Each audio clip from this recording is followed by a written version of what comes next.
everyone, so for my artist video I chose to go with Auguste Rodin due to his large background and famous reputation.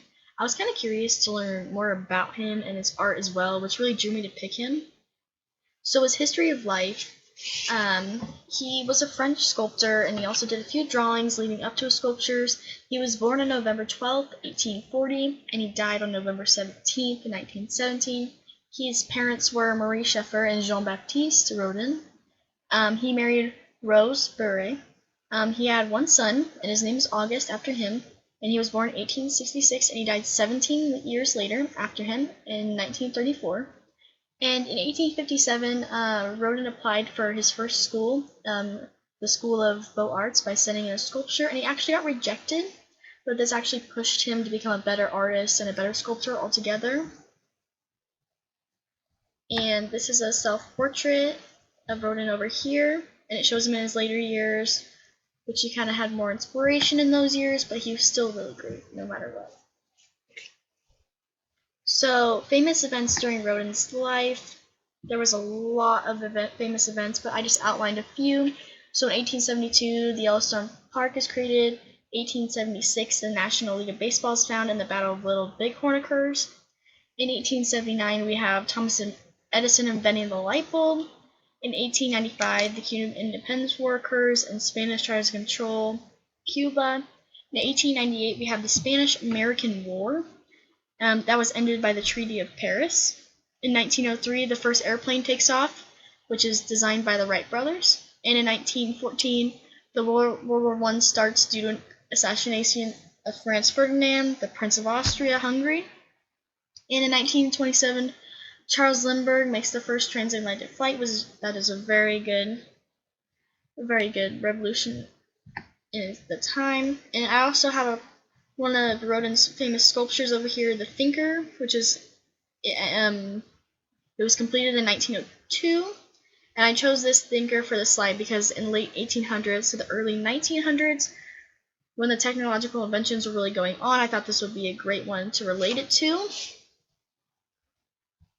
So the art movements that were during his life was Impressionism, which was his main thing that he really liked to do.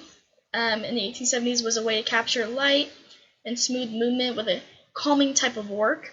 In the 1880s we had Symbolism, which had an emphasis on romantical and expressive themes, and it was trying to escape contemporary themes like materialism.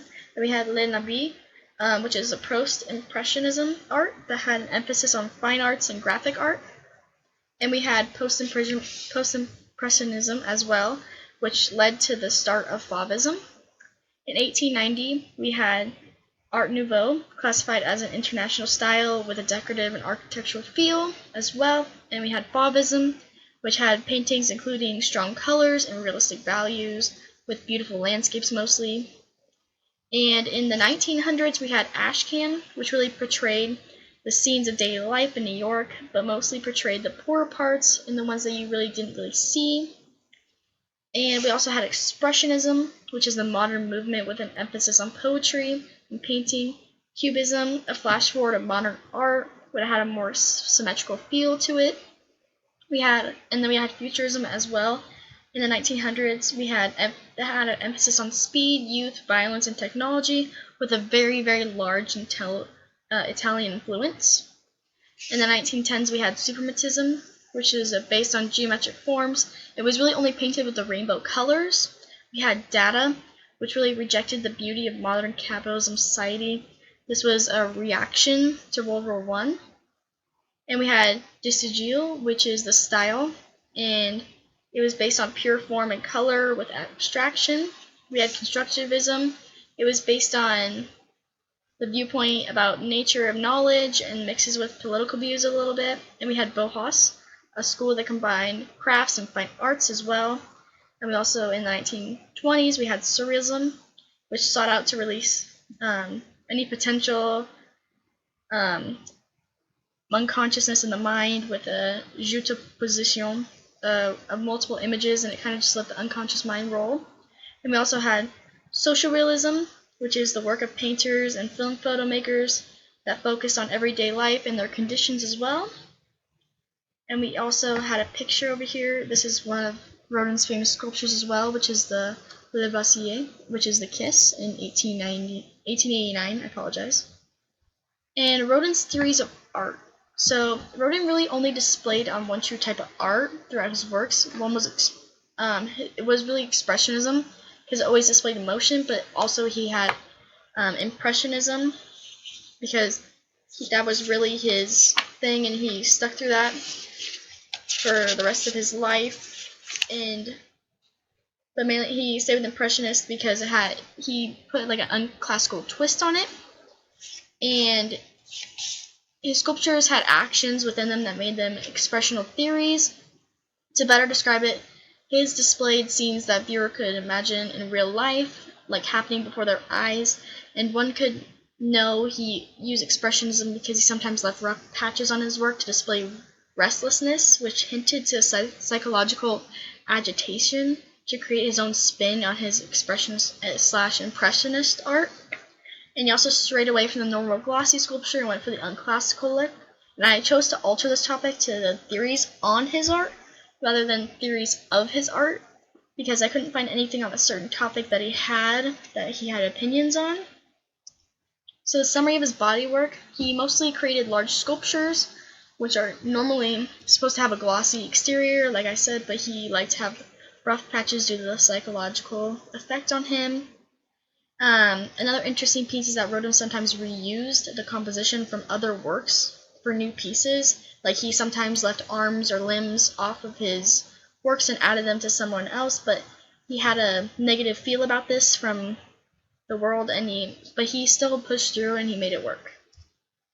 So the common main elements and principles of his works was that he used motion a lot in his sculptures, which really made it flow through and made them really touch with you, and it really emphasized the sculpture with emotion. And he had really continuous use of the rough technique, which is his unclassical twist on the impressionism/expressionism art. And he used the same technique with the body and the structure, with the rough and buff chisel technique, and the elements that he used, which kind of expressed through all of his art. And the 6 functions relation. So for the first one, he liked the gates of hell because it shows what you can see, someone continuously making the same bad actions, and it kind of relates so that you don't want to go down there. And in the Kiss, where love gives purpose for living, it kind of gives that human purpose of showing why it relates. And in the second one, we have the Kiss. Again, it really pulls on your heartstrings and makes you relate to a type of love a viewer may have never felt. And for the lastly, we're going to relate to the gates of hell, because it's something that truly no one knows what it looks like, and some people in the art just gives an alluding factor to what it may look like. And this is what it looks like over here. It was finished in 1885. So the art criticism that Rodin had gone through, he's gone through this his whole life, and critics really found him suspicious because he used casts of models rather than carving it by hand, and that really made people skeptical of him, of like if he was really doing the work or not. And also multiple sources say that he never even made the bronze molds of the statues himself and just let his apprentices do it and stood by. Although there was never any true evidence to prove these conspiracy theories, but some people still believe this and antagonize Rodin for his works. In my opinion, I have to say that his sketch was the example that turned into the sculpture itself. So one apprentice couldn't really have created the artistic key part of the sculpture. So in my opinion, credit should be given where it is deserved, where he should get the credit no matter what. And he still carved the actual sculpture and created a masterpiece out of clay and bronze, which you can't really fake. And if people are really knowledgeable about this and all the rumors and still are fond of his sculptures, then that should tell the artist critics something. So here's the articles that I found this information on.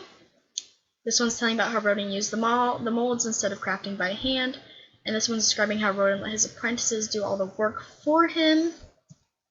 And in the concluding statements, in conclusion, Rodin was really an amazing sculptor that is recognized for his works, molded or not, worldwide. He mainly used different techniques that stray away from the norm, which really makes his impressionist/expressionist style artwork stand out compared to the others. Even with all the criticism Rodin received, he still persevered in the end and created really amazing artworks that are loved by all walks of life today. And he was a really truly amazing Frenchman that will be remembered for centuries. And here's a little picture of him over here. And this is the works cited that I did, and these are all the works that I did. So thank you so much for watching this video. I hope you guys had a great time.